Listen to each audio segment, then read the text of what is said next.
The video is purely educational and is not a financial advice. Trading involves financial risk. Past performance is no guarantee of profits. Please consult a SEBI registered financial advisor before making any investment decisions. दोस्तों Nifty index पिछले 3-4 दिनों में लगभग 8% recover कर गया। Coforge, Wipro, एलटीआईएम में बढ़िया recovery देखने को मिली। तो क्या जिनके आईटी सेक्टर में पैसे फंसे हुए हैं उनको जल्दी राहत मिल जाएगी? Why basically Nifty IT is rising nowadays? So is it a trap or it's value buying now? क्या खरीद लें आईटी स्टॉक्स अब या इंतजार करें? क्या आईटी फिर से धमाका करेगा और सीधा आसमान को छुएगा, डबल डिजिट की फिर से ग्रोथ होगी? Now let's decode that in this video. Last तक मेरी सारी बात को ध्यान से जरूर सुने और समझे। एनालिसिस सही लगे तो सब्सक्राइब करें और दोस्तों के साथ भी शेयर करें। क्यों? क्योंकि ज्ञान बांटने से बढ़ता है दोस्तों। देखिए, आईटी 2026 का सबसे वर्स्ट परफॉर्मिंग सेक्टर है इंडिया में। निफ्टी आईटी लगभग रफली आप कहो तो लगभग 30% गिर गया जनवरी से मई तक में। अभी 8% की रिकवरी है। वैसे Indian economy IT and banking sectors पे देखें तो हेविली डिपेंडेंट है और आईटी इंडेक्स का टूटना मतलब इंडिया की रीढ़ की हड्डी का कमजोर होना है। यही दो तो सेक्टर हैं जो सबसे ज़्यादा जॉब देते हैं, आईटी एंड बैंकिंग। आखिर इस फॉल के क्या रीजंस दिए जा रहे थे अब तक? देखिए, investors were worried that rapid advancement in generative AI, agentic AI, coding automation tools like OpenAI, Anthropic वगैरह का है, क्लाउड हो गया। तो इन सब के कारण जो है अजम्पशन किया जा रहा था कि भाई इससे डिमांड रिड्यूस होगी, जाता जो ट्रेडिशनल आईटी सर्विसेज हैं या ऑफ स्टाफिंग है, कोडिंग है, टेस्टिंग है या मेंटेनेंस वर्क है, इन सब में काम थोड़ा सा कम हो जाएगा। अब दूसरा जो डर था वो है कि एफआईआईज हैवी सेलिंग कर रही है आईटी में। तीसरा प्रॉब्लम ये है कि जो ग्लोबल आईटी स्पेंडिंग है यूएस की, यूरोप की, तो जो वहाँ की कंपनी है they have a little fear of slowdown. अभी जियो पॉलिटिकल थोड़ा टेंशन है, तो इसके कारण they have delayed the budget and थोड़ा सा प्रिकॉशन रख रहे हैं due to high interest rate also. US में जो बॉन्ड यील्ड है दैट इज अप्रॉक्सीमेटली 4.6% अभी, तो ये टेंशन का रीजन है। इन्वेस्टर्स को Q4 का रिजल्ट जो था उससे भी बहुत उम्मीद थी, बट वो भी बस कुछ कंपनीज का ही बढ़िया आया। I generally follow the quarterly result carefully, so what I saw was Coforge, and Emphasis, generally they beat the market expectations, या जो उनका projections था they beat them. And one of the biggest loser was HCL Tech, चूंकि लगभग एक दिन में 10% गिर गया और उसके बाद से लगातार गिरा जा रहा है। अब ऐसे में इन्वेस्टर्स की हिम्मत कैसे बनेगी? दोस्तों, एक रिसर्च एनालिस्ट का काम सिर्फ एक ऐप पर 100 टिप देना नहीं होता, बल्कि आपको ओवर ट्रेडिंग, पैनिक सेलिंग और इम्पल्सिव बाइंग से बचाना भी होता है। स्टॉक और मार्केट रिलेटेड डाउट्स को सॉल्व करना, इन्वेस्टर के कॉन्फिडेंस को बिल्ड करना विद प्रॉपर गाइडेंस। मैं हूं Praveen Khetan, I am a SEBI registered analyst. अगर आपको ट्रेडिंग एंड इन्वेस्टिंग का focus short and long term wealth creation है, पर लाइफ बिजी है और खुद से मार्केट रिसर्च करना टफ लग रहा है, तो रिसर्च का स्ट्रेस मुझ पे छोड़िए और इन्वेस्टिंग को बनाइए आसान। Visit malamalindia.com. Plan starts at $399. Investment in securities market are subject to market risks. Read all the related documents carefully before investing. Registration granted by SEBI, enlistment as RA with exchange, and certification from NISM in no way guarantee performance of the intermediary or provide any assurance of returns to investors. अब पिछले कुछ दिनों से IT index recovery दे रहा है, तो इसके क्या कारण है? तो क्या टाइम आ गया घुसने का, आईटी में बॉटम बन गया? देखिए, पहला रीजन है, इस रीजन को समझिए आप क्यों रिकवरी दे रहा है। पहला रीजन है लगातार इंडियन करेंसी का वीक होना। मतलब इंडियन करेंसी के हालात ये हैं कि वो आपके जो नेबरिंग कंट्रीज है, बांग्लादेश, भूटान, इन लोगों से भी खराब परफॉर्मर है। ये एशिया में सबसे खराब परफॉर्मेंस करेंसी हो गई है। लेकिन एक फायदा होता है कि गिरता हुआ रुपया डॉलर के अगेंस्ट खासकर आईटी एक्सपोर्टर्स को चीप बना देता है, आईटी एक्सपोर्ट्स को अपने। और वर्ल्ड मार्केट में ये कॉम्पिटिटिव भी बन जाता है, इससे क्योंकि हम प्राइसिंग लोअर दे पाते हैं। देखिए, most IT firms earn a large portion of revenue in USD, so a weak rupee boost INR translated revenue and margin. मैं इसको थोड़ा सा एक्सप्लेन कर देता हूँ मैं अपने व्यूअर्स के लिए जिनको नहीं समझ है कैसे ये एक्सपोर्ट में बेनिफिट देता है।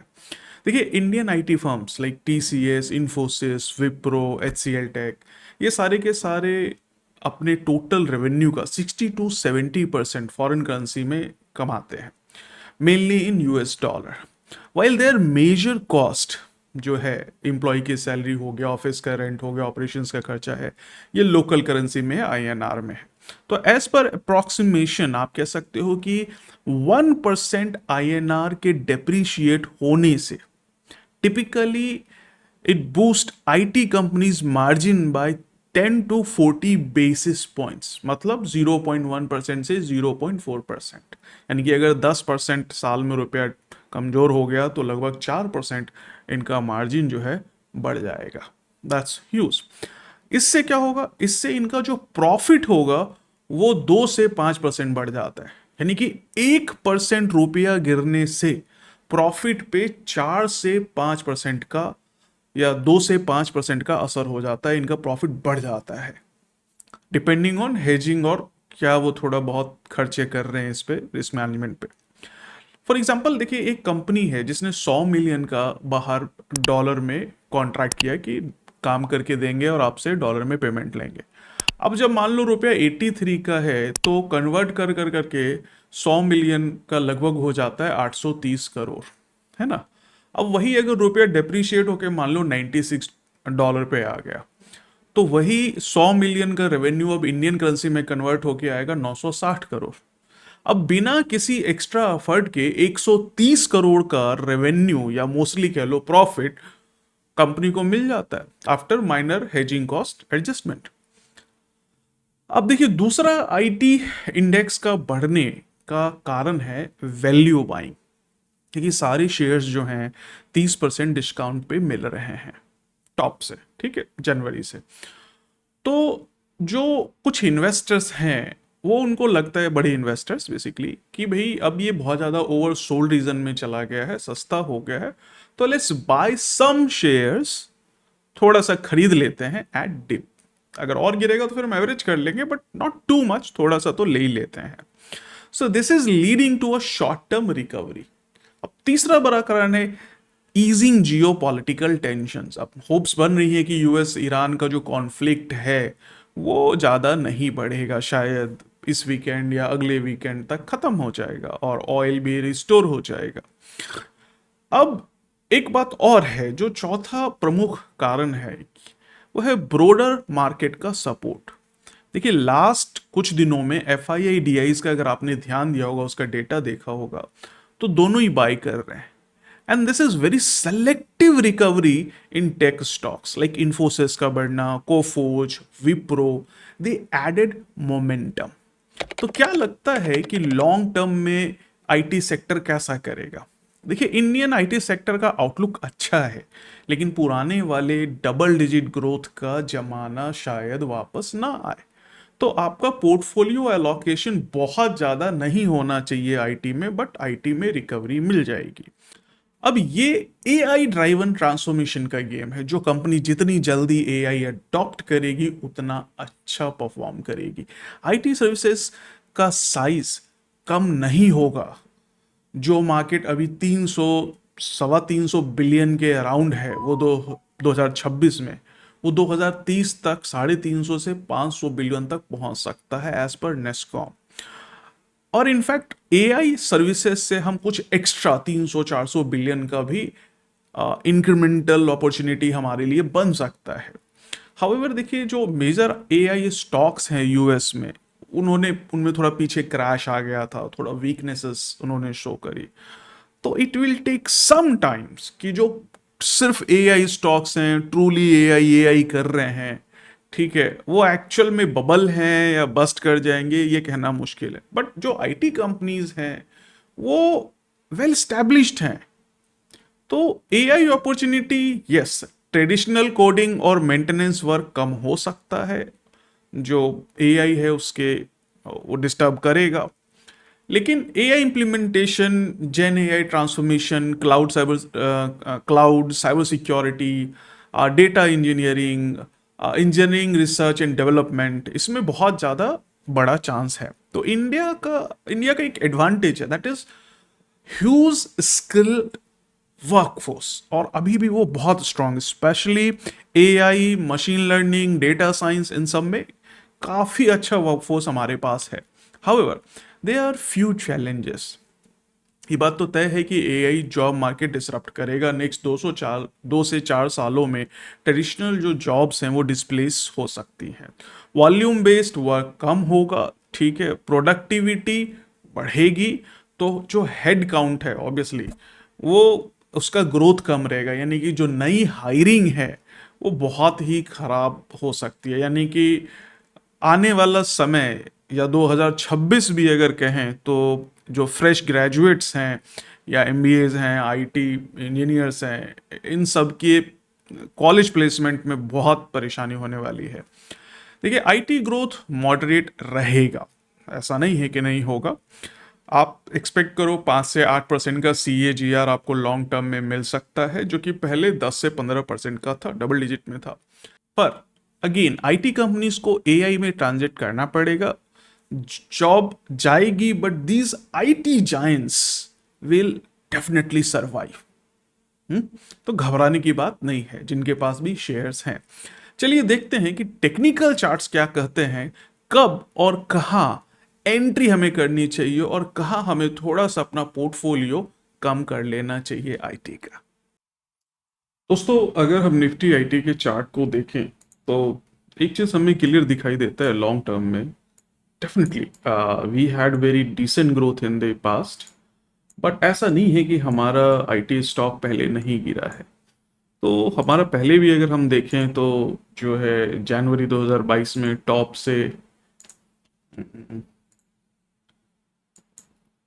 से लगभग 30% के आसपास गिर गया था, और अभी भी लगभग सेम सिचुएशन है कि हमारा जनवरी से अभी तक में लगभग 30% तक का लगभग लो लगाया है। तो ये कोई नई बात नहीं है कि आईटी का गिरना, but then IT recovered beautifully. अगर हम देखें तो लो लगाने के बाद आईटी ने अच्छा देखिए जंप दिया हमें, लगभग 1 डेढ़ साल में, ठीक है, बहुत अच्छा कम बैक किया आईटी ने। बट अगेन आईटी जो है हमारी गिर गई।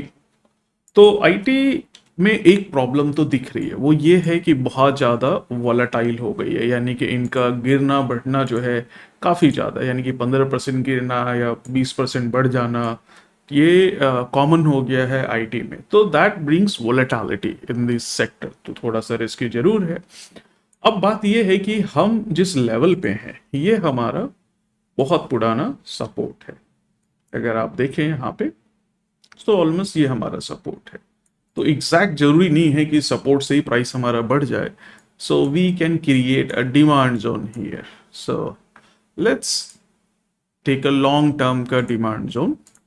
तो आई कंसीडर दिस, ठीक है। तो अगर हम देखें तो ये हमारा लॉन्ग टर्म का डिमांड जोन है, एंड ऑलमोस्ट प्राइस हमारा डिमांड जोन को हिट कर करके अभी रिसेंटली रिकवर कर गया, ठीक है। तो इस जोन से रिकवर कर गया, तो that's a good sign. But क्या हमें एंट्री कर लेनी चाहिए, क्योंकि रिकवरी तो हमें पहले भी मिली थी। कितनी हमें रिकवरी मिली, अगर फिबोनाची रिट्रेसमेंट देखें, मैं एवरेज आउट कर रहा हूँ, तो हमें तकरीबन मिली 38.2 के आसपास का। अगर जहाँ से हमारा ट्रेंड चालू हुआ, अगर वहाँ से मैं थोड़ा सा एडजस्ट कर दूँ तो ऑलमोस्ट वही है, 38.2 के आसपास तक का हमारा रिकवरी देखने को मिला, एंड उसके बाद हमारा प्राइस फिर से घट गया। तो क्या फिर से ये गिर जाएगा हमारा? देखिए, 2 3 बातें हैं, समझने वाली बात है कि डेफिनेटली ऐसा अक्सर देखने को मिलता है कि प्राइस हमारा गैप को फिल करता है। जो भी गैप हमारा पिछला बना, ये खासकर ब्रेक अवे गैप था, तो अगर ये फिल हो जाता है तो we call it a common gap. तो अब यहाँ 2 बातें होती है, अगर फिल करके नीचे आ गया तो दैट्स अ कॉमन गैप, लेकिन फिल करके ऊपर चला गया तो that's remains a break away gap, and then we have these gaps to fill, यानी कि प्राइस में come back to these levels. तो अभी जो हमारे लिए इंपॉर्टेंट चीज रहेगी देखने के लिए, इंपॉर्टेंट लेवल रहेगा निफ्टी में, वो लेवल रहेगा ये लगभग 23,400 के 28,400 के आसपास का। ठीक है, सो दिस इज समथिंग 28,400, ये आप जरूर नोट करके रखें या इस पे आप अलर्ट लगा लें।